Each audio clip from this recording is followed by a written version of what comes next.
7월의 첫째 주일 아침 주 앞에 나온 우리 모든 성도님들, 오늘도 주님의 평화가 또 하나님의 그 풍성한 은혜가 넘치기를 예수님의 이름으로 축복합니다. 축복합니다. 우리 신앙생활은 교회 생활이라고도 할 수 있습니다. 신자인 우리가 교회이기 때문입니다. 신자로의 부르심은 하나님의 가족으로의 부르심, 교회로의 부르심입니다. 하나님과의 관계로 본다면 하나님의 자녀이고요. 또 우리는 예수님은 하나님의 외아들이지만 우리는 그리스도 안에서 형제 자매로 공동체로 하나님의 가족으로 부르심을 입은 것입니다. 예수님께서 누가 내 형제인가, 누가 내 어미인가 말씀하셨대. 예수님을 찾아온 그 육신의 형제 또 마리아죠. 그 어머니가 가족이 아니라는 것이 아니라 하나님의 뜻대로 행하는 우리 모두가 하나님의 가족이다. 주님께서 친히 그렇게 말씀하셨습니다. 하나님은 육신의 부모님을 통해서 생명을 잉태하게 하시고 출산하고 길러가도록 하셨듯이 이제 주의 자녀인 우리를 주의 교회를 통해서 영혼을 품고 우리가 전도할 영혼을 품죠. 그리고 인도하고 사도 바울은 해산의 수고라고 했는데 영적 출산의 수고를 감당하며 그를 또 함께 우리 교회는 특별히 가정교회 목장을 통해서 또 연합교회가 함께 그 영혼을 길러가는 하나님의 섭리인 것입니다. 이 모든 것 가운데는 하나님의 은혜, 하나님의 역사가 있는 거죠. 오늘은 특별히 성례의 의미를 되새기면서 교회가 뭔가라는 것을 좀 상고해 보고자 합니다. 더불어서 교회인 것 같지만 그러나 기독교적인 모임이고 활동이긴 하지만 교회일 수는 없는 것들 그것도 함께 좀 생각해 보고자 합니다. 우리는 이제 개혁주의 신앙을 지향합니다. 장로교 개혁주의를 넘어서 개신교, 그러니까 마틴 루터의 종교 개혁 이후에 우리는 그런 개혁 신앙을 우리는 주장하고 따라갑니다. 그 종교개혁에서의 교회의 표지가 있습니다. 표지니까 일종의 마크입니다. 교회는 모름지기 이렇게 해야 교회가 아닌가. 세 가지를 말하는데 첫째는 하나님 말씀의 바른 전파입니다. 교회의 어떤 기준은 외적인 어떤 것, 얼마나 모이는지, 얼마나 크고 작은지, 혹은 건물이 어떤지, 또 그 교회는 역사가 얼마나 되었는지, 전통은 무엇인지, 그런 외적인 것이 교회의 기준일 수 없고, 그 교회는 얼마나 복음이 순수하게 지켜지고 또 바르게 전파되고 있는가, 그것이 교회인 것입니다. 고린도전서 3장 11절 말씀해 보니까 아무도 이미 놓은 기초이신 예수 그리스도 밖에 또 다른 기초를 놓을 수 없습니다. 아멘. 교회는 복음의 순수함과 올바른 전파를 하는 것인데 핵심은 예수 그리스도입니다. 아무도 이미 놓이신 기초이신 예수 그리스도밖에 또 다른 기초를 놓을 수가 없습니다. 어느 목회자가 나는 교회는 이렇게 생각해. 나는 목회를 이렇게 생각할지언정 그러나 기초는 예수 그리스도이지 그 누군가의 생각이나 그 누군가의 철학 위에 교회가 세워질 수는 없는 것입니다. 오늘 본문 20절에서도 여러분은 사도들과 예언자들이 놓은 기초 위에 세워진 건물이며 그리스도 예수가 그 모퉁이 돌이 되십니다. 아멘. 그리스도가 기초라고 했는데 왜 20절의 말씀에는 같은 바울이 이제 말씀한 거잖아요. 사도들과 예언자들이 놓은 기초 위에 세워졌다고 말할까? 모퉁이들이 뭔지를 알면은 이 말씀이 오해되지 않을 것 같습니다. 고대 근동의 건축에서 모퉁이들은 요즘 이제 교회 어떤 장식품 같은 그런 기둥 이런 것이 아니고 건물 전체를 결정하는 가장 크고 중요한 기초석의 모퉁이돌입니다. 일종의 기준선 같은 의미가 있습니다. 그러니까 모퉁이돌을 가장 먼저 땅에 박아놓고 그걸 기준 삼아서 이제 건물들이 뻗어나가는 거죠. 오늘 말씀에도 건물마다 서로 연결되어서 완성되어 간다는데, 연결되고 완성되려면 제일 먼저 모퉁이 돌이 딱 박히고 세워져 있어야 되는 거죠. 예수 그리스도가 교회의 방향과 진리의 절대적 기준이라는 뜻이 바로 그리스도가 모퉁이 돌린다라는 거죠. 사도들이 아닌 예수님이 결국 교회의 기초라는 거죠. 다만 사도들의 터 위에 세워졌다라는 것은 예수님이 그 기초라는 사실을 누가 가르치고 누가 전해주는가, 사도들이 전해준 복음을 통해서 알게 되고, 여전히 그 사도들의 가르침 위에 교회가 세워진다라는 거죠. 사도행전 2장에도 예수님이 세운 그 교회는 날마다 사도의 가르침을 받아서 서로 떡을 떼고 기도하기도 하고, 그렇게 교회가 세워진 거죠. 이처럼 교회의 표지 가운데 첫째는 예수 그리스도의 기초 위에 세워진 순수한 복음 위에, 그리고 그 복음을 전파하는 것이 교회다라는 거예요. 두 번째, 이 종교개혁자들이 말한 교회의 표지, 교회의 마크는 뭔가? 두 번째는 성례의 정당한 올바른 집행입니다. 개신교회는 오직 세례 혹은 침례, 오직 세례와 이 성찬만을 성례로 인정합니다.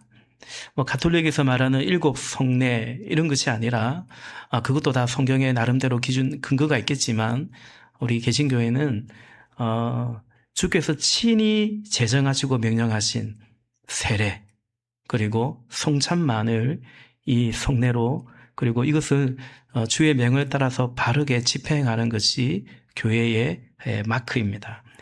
마태복음 28장 19절 말씀에 그러므로 너희는 가서 모든 민족을 제자로 삼아서 아버지와 아들과 성령의 이름으로 세례를 주어라 라고 말씀하셨습니다. 마가복음 16장 15절과 16절 말씀해 보니까 또 예수께서 그들에게 말씀하셨다. 너희는 온 세상에 나가서 만민에게 복음을 전파하여라. 16절 믿고 세례를 받는 사람은 구원을 얻을 것이요 믿지 않는 사람은 정죄를 받을 것이다. 아멘. 세례를 받아서 구원을 얻는 것이 아니고 믿어서 구원을 얻는데, 그러나 믿는 자는 그가 하나님 자녀됨을 고백하는, 또 영적인 가족 공동체로 편입되는 세례를 받을 것을 명하셨던 것입니다. 성찬에 관해서도 주께서 친히 말씀하셨습니다. 누가복음 22장 19절 말씀해 보니까 또 떡을 가져 감사기도 하시고 떼어 그들에게 주시며 이르시되 이것은 너희를 위하여 주는 내 몸이라 너희가 이것을 행하여 나를 기념하라 라고 말씀하셨습니다. 그래서 사도들, 신약교회는 예수님이 당부하시고 명하신 그것을 그대로 시행했습니다. 세례를 좀 본다면요, 우리 사도행전 한번 찾아보면 좋겠어요. 사도행전 몇 군데를 좀 같이 보고 싶어서. 여러분, 에베소서에 책갈피 같은 거 있죠? 그 줄 같은 거 있죠? 그거 좀 끼워 넣으시고, 사도행전 2장을 같이 보겠습니다.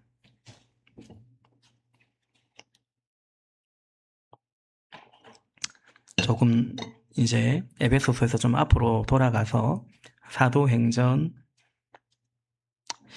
2장 오순절에 성령이 임하고, 우리 사실 맥추절이 성령 강림을 같이 기념하는 주간이기도, 그 절기이기도 한데요. 성령이 임하고 주의 교회가 태동합니다. 그래서 이제 사도들이, 베드로를 위시한 사도들이 예수 그리스도를 전하죠. 복음을 전파합니다. 그때 사도행전 2장 38절 말씀해 보니까 베드로가 대답하였다. 회개하십시오.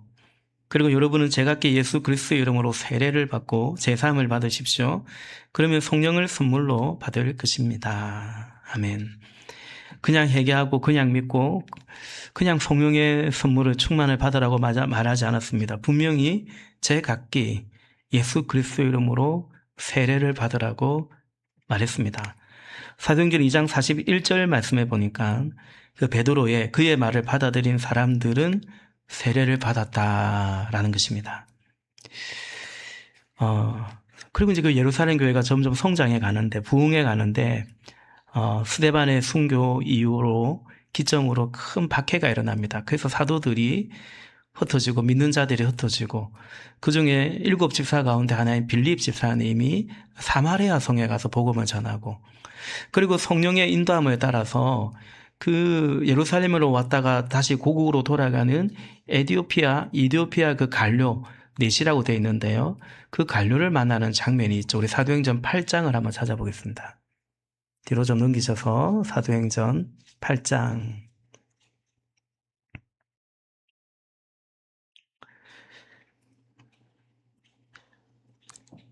35절 볼까요? 35절. 빌립은 입을 열어서 이 성경 말씀에서부터 시작해서 예수에 관한 기쁜 소식을 전하였다. 이 성경 말씀은 이사야서 말씀이에요.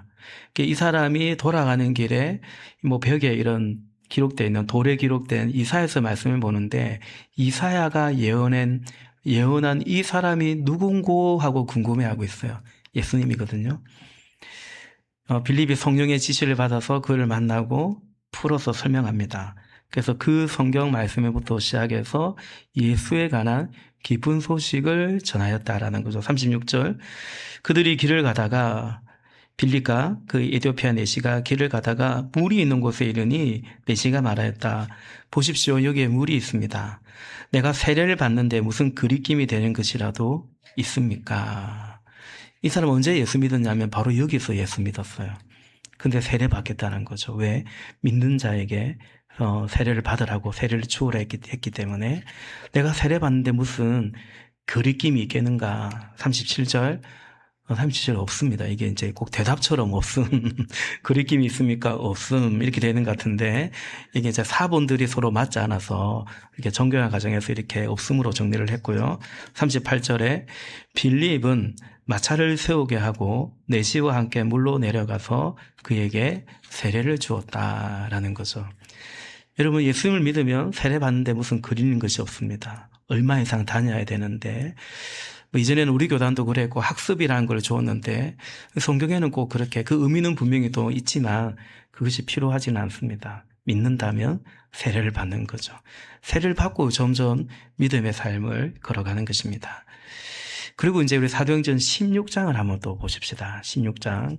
사도행전에서 세례를 받는 장면, 세례를 주는 장면이 나오는데요. 바울이 2차 전도 여행을 하는데 빌립보에 가죠. 거기서 이제 바울이 복음을 전하다가 하여튼 모함을 받아가 감옥에 갇히게 됩니다. 감옥에서 바울과 실라가 기도하고 찬송하는데 옥문이 열려요. 바울이 나갈 수 있게 된 거죠. 그 죄수들이 없어진 것을 보고 그 감옥을 지키는 간수가 어차피 죽을 목숨이니까 자결을 하려고 하는데 그때 바울이 멈추시오. 우리가 여기 있다고. 당신 죽지 말라고. 그러니까 도망가야 될 죄수가 도망 안 가니까요. 또 한 번 간수는 놀라고 그 건의의 영적인 건의죠. 무릎을 꿇게 되죠. 그때 이제 바울이 그 간수에게 복음을 전하게 됩니다. 16장 사도행전 16장 31절 말씀해 보니까 그들이 대답하였다. 그들은 바울과 실라입니다. 주 예수를 믿으시오. 그리하면 그대와 그대의 집안이 너와 네 집이 구원을 얻을 것입니다. 32절. 그리고 하나님의 말씀을 간수와 그의 집에 있는 모든 사람에게 들려주었다. 33절. 같이 읽어볼까요? 시작. 그 밤 그 시각에 간수는 그들을 데려다가 상처를 씻어주었다. 그리고 그와 온 가족이 그 자리에서 세례를 받았다. 아멘. 예수님 믿고 시간이 지나고 이게 아니에요. 그날 그 밤 그 시각에 그와 온 가족이 그 자리에서 세례를 받았다라는 거죠. 세례를 받았기 때문에 예수를 믿은 건 아니에요.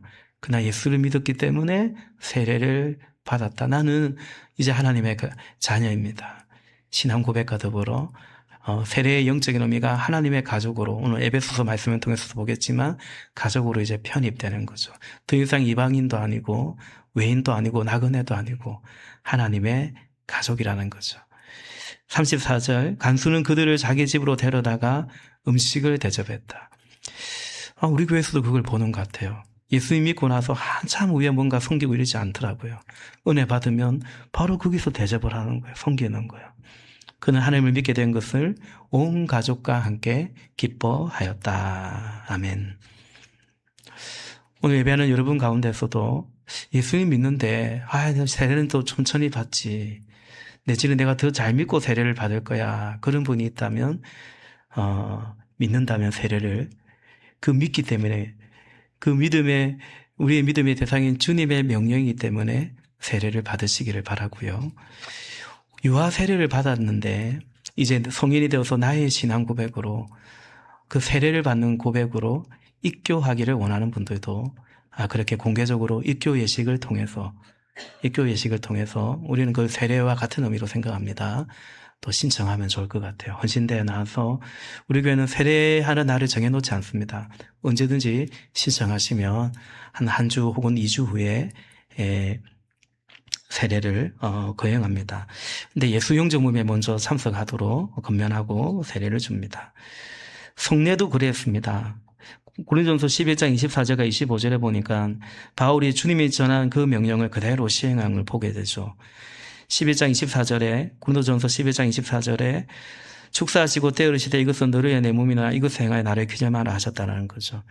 12장 25절에 잔을 주실 때에도 또 식후에 또한 그와 같이 잔을 가지사 이르시되 이 잔은 내 피로 세운 새 언약이니 이것을 행하여 마실 때마다 나를 기념하라 하셨으니, 그렇게 성례를 주께서 명한 그대로 성만찬을 거행했고, 더욱이 함부로 주의 뜻과 자를 범하는 일이 없도록 경계할 것도 당부했더랬습니다. 이를 행하라라는 거죠. 이것은 헬라어 원문으로 보면 이례적이 아니라 계속해서 반복하여 행하라는 그 의미를 띠고 있습니다. 교회가 주님 다시 오실 때까지, 교회가 지상에 존재하는 동안 이 성찬을 멈추지 말라라는 뜻입니다. 우리 교회도 동일하게 주의 이 성례를 주의 말씀에 순종해서 행하는 것입니다. 그리고 이제 종교개혁자들이 말하는 교회의 표지 세 번째는 건징의 신실한 시행이었습니다. 건징이라는 것은 뭐냐면 말 그대로 영혼 구원할 뿐만 아니라 예수님께서 마태복음 28장 19절 20절 가운데 너희는 가서 모든 민족을 제자로 삼아서 아버지와 아들과 성령의 이름으로 세례를 주고, 그리고 20절에 내가 너에게 명령한 모든 것을 그들에게 가르치고 또 가르쳐 지키도록 하라라고 명한 것처럼 이 신앙생활에 대한 생활 훈련을 행하는 것이 건징입니다. 그러니까 믿기는 믿고 예배는 드리는데 살기는 각자 알아서 살아가는 것이 아니고, 물론 개인의 어떤 그런 것들을 존중하죠. 그럼에도 우리가 주의 말씀으로 함께 살아갈 수 있도록 그야말로 목양을 하고 함께 그리스도의 제자로 서가기를 원한다. 그런데 거기서 벗어날 때는 때로는 징계도 하는 거야.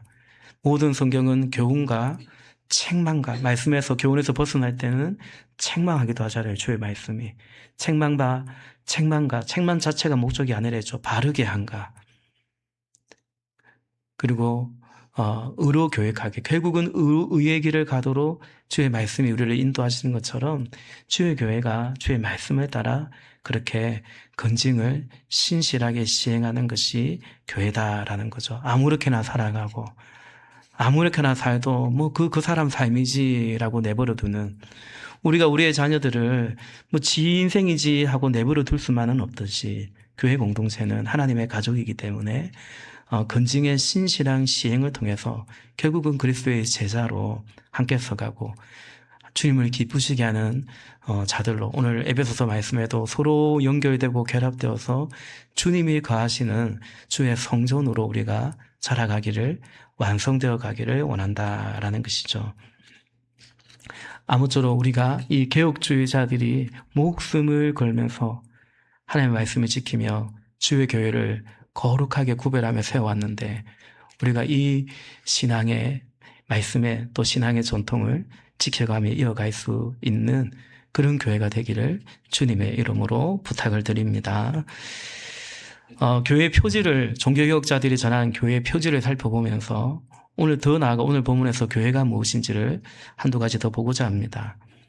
오늘 본문에 보니까 교회는 유대인과 이방인들이 그리스도 안에서 한 성령 안에서 아버지께로 나아간다. 유대인과 이방인이 함께 모이는 곳이 교회입니다. 다시 말하면 신자와 비신자가 함께 모이는 거죠. 함께 모이는 거죠. 14절에 보니까 그리스도는 다시 우리 본문으로 돌아옵시다. 에베소서 2장입니다. 여러분 성경으로 돌아와도 좋겠습니다. 에베소서 2장 14절에 보니까 그리스도는 우리의 평화이십니다. 그리스도께서는 유대 사람과 이방 사람이 양쪽으로 갈라져 있는 것을 하나로 만드신 분이십니다. 그분은 유대 사람과 이방 사람 사이를 가르는 담을 자기 몸으로 허무셔서 온수된 것을 없애시고 15절 여러 가지 조문으로 된 계명율법을 폐하셨습니다. 그분은 이 둘을 자기 안에서 하나의 새 사람으로 만들어서 평화를 이루시고 그리고 18절 말씀해 보니까 2장 18절에 이방 사람과 유대 사람 양쪽 모두 그리스도를 통하여 한 성령 안에서 아버지께 나아가게 되었습니다. 아멘. 지금 바울은 1장과 2장에서 또 사실 에베소서에서는 3장에서도 교회에 관한 얘기를 계속 하거든요. 교회가 뭔가라는 거죠. 여기 이방 사람, 유대 사람 이제는 다 어떤 사람이에요? 다 그리스도인이에요. 근데 유대인들이 이방 사람을 그리스도로 받아들이는 것에 여전히 어려움을 겪고 있었거든요. 여러분 우리가 전혀 다른 사람이 같이 이 공동체가 되고 가족이 되고 하나가 되는 것은 쉬운 건 아니죠. 그렇죠? 뭐 부부가 결혼해도 이게 보통 일이 아닌데요. 근데 유대인들 입장에서 이방 사람은 정말 수용하고 받아들이기가 힘든 사람들이었어요.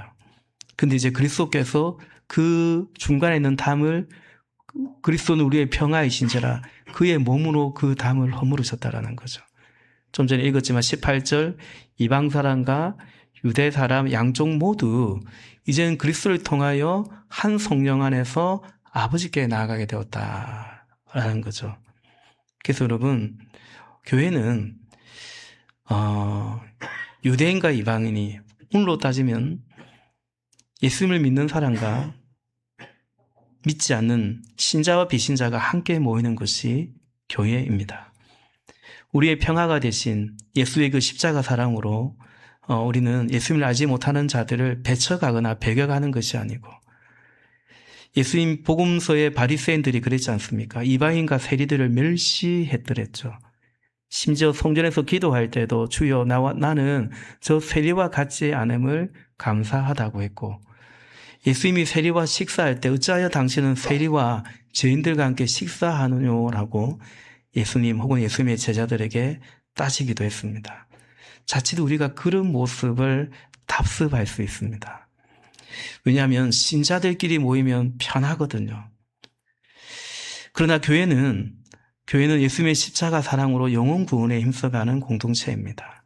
그래야 그들도 믿고 세례를 받아서 하나님 나라의 가족이 되고 오늘 이렇게 주의 성찬이 함께하도록 초청하는 것입니다. 아직은 세례받지 않은 사람들을 우리는 또 교회 교단의 법을 존중하고 또 혹여 주의 만찬에 함부로 주의 뜻과 잔을 함부로 참여하는 일이 없게 하기 위해서 어쨌든 그걸 다 일일이 확인할 수가 없기 때문에 세례를 받지 않은 사람들은 때로는 미안하지만 성례에 참여하지 않습니다. 그러나 그들에게 복음을 전하고 그들도 세례를 받고 이렇게 주의 성찬에도 참여할 수 있기를 원하는 거죠. 물론 우리는 예수 믿지 않은 분들과 얼마든지 식사도 하고 목장에도 초대하고 애찬을 하며 교제를 하는 거죠. 그리하여 그들에게 예수님의 사랑을 전하기를 원하는 것입니다. 그러므로 여러분 교회는 믿는 사람들만의 어떤 모임이 되어서는 안 됩니다. 종종 그냥 믿는 사람들끼리 성경 공부를 합니다. 믿는 사람들끼리 어떤 기도 모임을 하고요. 믿는 사람들끼리 어떤 선교 훈련도 받고 선교도 다닙니다. 그것이 나쁘다는 게 아니에요. 그러나 그것은 교회일 수 없고 그것이 교회를 대체할 수는 없는 것입니다. 그런 좋은 모임이죠. 거기서 유익을 얻기도 하고요. 기독교적인 활동을 할 수 있지만 한마디로 말해서 믿지 않는 자들을 부를 수 없고 초대할 수 없는 곳이라고 한다면 그거는 기독교적인 모임이고 활동일 수는 있지만 교회일 수는 없다. 그러므로 그것이 교회를 대체할 수 있기 때문에 사실은 그것은 주의하고 경계할 필요가 있다라고 말씀을 드려요. 우리 교회가 이 포항의 신자 비율이 아마 5%가 안 될 것 같은데, 우리 교회가 이미 믿는 5%를 위해서 존재하는 교회가 아니고요. 이런저런 이유로 이사를 왔든지 어떤 교회를 쉬었다가 다시 신앙생활 하는 분들이 우리 교회로 올 수는 있지만, 또 그들도 함께 위로하고 품고 영적 가족을 이루어갈 수 있지만, 우리 교회가 여기 존재하는 이유는 포항에 예수님을 모르는 95% 되는 그 영혼들을 위해서 우리 교회가 존재하는 것이고 나아가는 것이다. 어쨌든 우리 교회라서가 아니라 교회는 바로 그것이, 영혼 구원하는 것이 음부의 근세에 있는 그 영혼들을 깨트리고 살려내는 것이, 예수님께서 마태복음 16장 18절 말씀에 내가 이 반석에 내 교회를 세우게, 주님의 교회잖아요. 예수님의 교회, 보배이신 예수님의 교회인데, 예수님의 교회를 왜 세우냐면 그 죽음의 문들, 음부의 근세에 걸려있는 그들을 살리기 위해서. 그래서 우리가 여기 지금 모여있죠. 우리는 뭐 언제부터 그리스도인이었냐라는 것이죠. 그래서 여러분, 그냥 믿는 우리끼리 모아서 모이니까 좋고, 신앙 수준이 비슷한 사람들끼리 모이니까 오히려 편하기도 하고, 그러므로 나는 만족하고 나는 좋다고 얼마든지 우리 글을 쓰고, 사실은 그러면 좋을 것 같아요. 그러나 교회는 그런 곳이 아닙니다. 그런 모임 자체가 잘못이라는 뜻이 아니라 그건 교회일 수는 없는 것입니다. 교회는 유대인과 이방인이 그리스도 안에서 하나가 되듯이, 교회는 신자와 비신자가 함께 모이고 모일 수 있는 곳이 교회이죠. 그러기 위해서 그리스도의 제자가 되어가는 겁니다. 그들을 품는 수고도 해야 되고, 또 자기를 부인하기도 하고, 오늘 우리 예지 목녀의 간증처럼 그 가운데 하나님 아버지의 마음을 더 알아가고 대신에 주님의 기쁨도 같이 누려가는 것입니다. 특별히 우리 교회는 가정교회를 통해서 신약교회의 본질과 본분에 충실해 가고자 하는데, 원래는 사명선언서를 좀 같이 보고자 했는데 시간 관계상 생략하도록 하겠습니다. 마지막 큰 세 번째로, 교회는 신자와 비신자가 함께 모일 뿐만 아니라 교회는 함께 서로 연결되고 결합되어서 영적 성장을 이루어가는 공동체다라는 거죠. 우리 본문 21절과 22절을 다시 한번 같이 읽겠습니다. 시작. 그리스도 안에서 건물 전체가 서로 연결되어서 주님 안에서 자라서 성전이 됩니다. 그리스도 안에서 여러분도 함께 세워져서 하나님이 성령으로 거하실 처소가 됩니다. 아멘. 핵심은 혼자가 아니에요. 여기서 서로라고 할 때는 오래 믿은 신자도 있을 것이고 이제 각 믿은 사람도 있어요. 그러나 서로 연결되고 마치 벽돌이 한 장 한 장 연결되어서 건물이 되고 완성되어 가는 것처럼 교회는 바로 그런 것이다. 혼자가 아닌 함께라는 것입니다. 뿐만 아니라 함께 연결돼서 어떻게 되냐면 주님 안에서 자라가고 주님이 거하실 성전이 되어 간다라는 거죠. 영적인 성장을 함께 성화를 이루어가는 곳이 교회다라는 거죠. 우리는 영적인 성장은 없는 그저 그냥 편하고 좋은 친교 모임에 머무는 그런 공동체이지 않기를 또 우리는 바라는 것이죠. 서툴지라도 시간이 걸릴지라도 하나님의 뜻을 배우고 행하는 그런 영적인 공동체로, 특별히 그런 목장으로 서갈 수 있기를 바라는 거죠. 제가 목자님들에게 자주 당부합니다. 우리 목장의 영적 성장의 그림을 가져야 되고, 더 나아가 목장 식구 한 명 한 명이 지금은 어느 정도인데 이 사람이 이제 예수 믿었어요. 이제 세례도 받았어요. 그러면 이제 어느 단계로 자라갈 것인지를 그림을 가져야 된다. 그것이 목양이다라는 거죠. 그냥 목장 모임에 오고 목장 모임에 안 오고 이것이 아니라 이 사람이, 그건 각자 다를 수 있죠. 그것이 목양이다. 그러므로 우리 목사님들이 늘 본인부터가, 저도 마찬가지겠고요, 주님 안에서 영적으로 끊임없이 자라가도록 우리 예지 목련님 간정처럼 자기 자신을 늘 성찰하가며 때로는 다독거려가며, 그죠? 사도 바울이 내가 온전함도 아니고 내가 이미 이뤘담도 아니고 그러나 어디까지 이뤘든지 간에 푯대를 향하여 부르심의 상을 향하여 여전히 달려가듯이, 그 바울의 사도의 고백처럼 우리 모두가 그렇게 자라가면서 우리 목장 식구들이 함께 영적으로 성장해 갈 수 있도록 이제 막 예수 믿은 모군이 있으면 근데 주일날 막 빼먹고 그래요. 하나님 이 목장 식구가 주일을 더 잘 지키게 해주세요.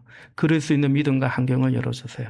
늘 돈에 정정긍긍하는 것 같아요. 믿어도 뭐 웃음을까 마실까 입을까 거기에서 더 이상 자라지 못하는 것 같아요. 하나님 이 우리 목장 식구가 주님의 주되심을 인정하고 상징적으로 11조의 신앙 고백을 하며 그로 말미암아 물질의 주권을 주께 인정해드리며 그 염려에서 벗어날 수 있는 믿음의 성장이 있게 해주십시오. 하나님 이 사람이 아직 자기는 믿지만 복음을 전도하는 것을 뭔가 자신 없어 한다면 하나님 우리 이 목장 식구가 예수님을 부끄러워하지 아니하고 담대히 증거할 때 나를 통해서도 하나님께서 영혼 추수의 열매를 맺어가는구나 이것을 누리게 해주십시오. 등등의 우리는 영적 성장을 향해서 같이 나가는 거예요. 너무 목표 지향적으로 야 이번 달에는 이거 해라 다음 달에는 이거 해라 꼭 그럴 순 없지만 그러나 마찬가지입니다. 그냥 모이니까 모이는 거고 분위기 좋으니까 분위기 좋은 거고 다만 그것이 아니라 말씀 안에서 같이 성장해 가는 길을 원하는 거죠. 그것은 수직적으로도 마찬가지죠. 우리의 자녀 손들이 우리 교회에서 자라면서 우리 가정에서 자라면서 같이 하나님의 자녀로 그리스도의 제자로 성장해 가기를 그것을 같이 혼자 내버려 두지 않고 함께 그 일을 이루어가는 것이 함께 자라서 성전이 되어가는 것이 그것이 교회다. 또 이것이 우리 교회의 존재 목적이다라는 것을 기억할 수 있기를 원하는 것입니다. 말씀을 정리합니다. 주님이 꿈꾸신 교회, 주님의 소원을 이뤄가는 교회이기를 원합니다. 주님이 꿈꾸신 교회는 가족 공동체입니다. 주님의 소원은 잃어버린 자를 찾아 주께로 인도하는 영혼 구원하는 것이 하나님 나라의 백성이 되는 것이 주님의 소원입니다. 누가복음 19장 10절 말씀에 인자가 온 것은 잃어버린 자를 찾아 구원하려 함이니라. 우리 주님이 이 땅에 오신 주님이 이루고자 하는 그 소원이었고 그 소원이 이루어져서 오늘 우리가 여기에 함께 예배하는 줄로 믿습니다. 마태복음 16장 18절 좀 전에 보았지만 나는 너에게 말한다 너는 베드로다 나는 이 반석 위에다가 내 교회를 세우겠다. 죽음의 문들이 그것을 이기지 못할 것이다. 사망 근세를 깨뜨리고 십자가에 죽으시고 사망 끝을 겨치고 부활하신 예수님만이 이 엄부의 근세 죽음의 문에 여전히 지배하고 있는 그들을 살릴 수 있는 거예요. 왜 교회가 세상의 소망입니까? 왜 교회가 세상의 희망입니까? 복음 때문이죠. 교회는 이 복음을 맡았기 때문에 주님의 그 소원을 이루어가기를 원하는 것이죠. 사랑하는 여러분, 함께 하나님의 뜻을 이루어가는 가족 공동체가 되고 서로를 돌아보며 섬겨가면서 주님의 소원을 이루어가는 그 기쁨을 함께 누려가는 그래서 행복한 교회이고 행복한 우리의 삶이 되기를 주님의 이름으로 축복합니다. 오늘 성찬을 통해서도 우리가 한 피 받아서 한 몸 이룬 영적 가족임을 또 이것을 행하고 기념하고 또 이것을 전파하라 하신 주님의 소원을 다시 한번 되새기는 복된 성찬 예식이 되기를 예수님의 이름으로 축복합니다. 기도하겠습니다.